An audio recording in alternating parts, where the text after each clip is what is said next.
drunk. I laughed. Elisa, we're recording. Hello and welcome to the show, where me and my friend are bored out of our minds, so we talk to each other about random crap. This is my co-host, Elisa. Hello. And today we're going to be doing part 2 of our Pride special. And we're just going to be talking about the science behind LGBT and some of the history behind it also. So, in the last part, we covered the basics, such as basic gender identities and sexualities to know of. And we also did talk a little bit about gender dysphoria. And today we want to cover more of the scientific things behind it. Yeah, I can speak.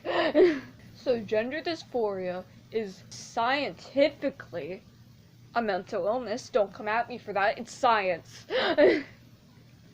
And basically, how do you even get this mental illness, you may ask?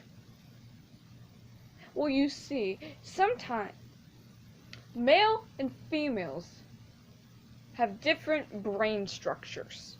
So when you're a male, but you have a female brain, you're transgender.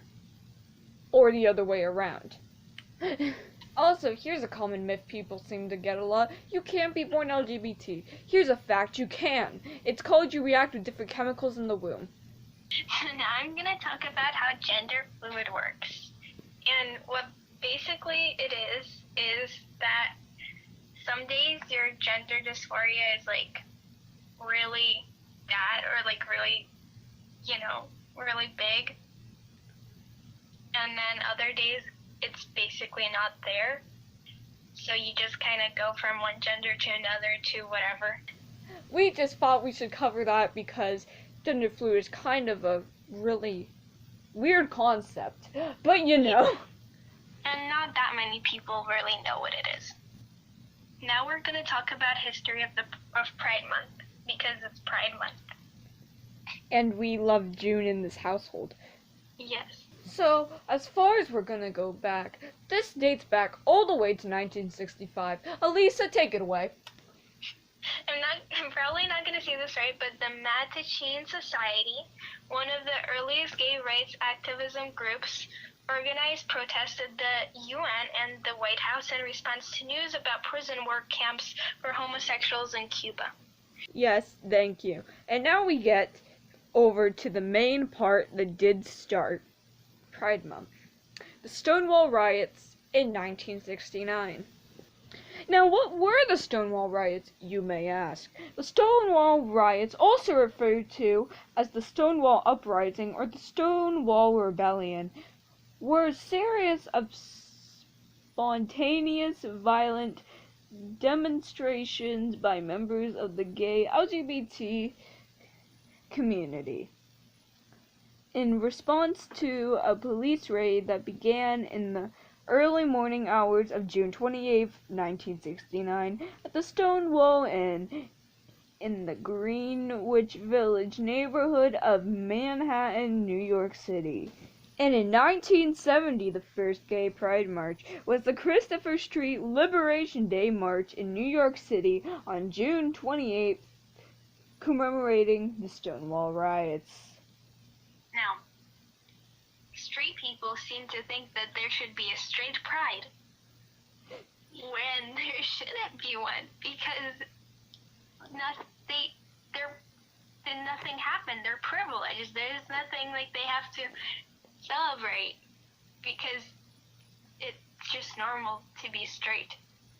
In short words, it's homophobic. Yeah, it's homophobic and, there's just, yeah. And now I'm going to go over a bunch of countries that when they legalized same-sex couple marriage. Canada legalized same-sex marriage in 2005. Then Brazil did in 2013. Then the UK legalized it in 2014. All the U.S. states legalized it in 2015, and Australia legalized same-sex marriage in 2017. And that's all. That's it. Yeah, that's all we need to talk about. So, if you like this little Pride series, you know what you should do? You should subscribe so you don't miss the next episode.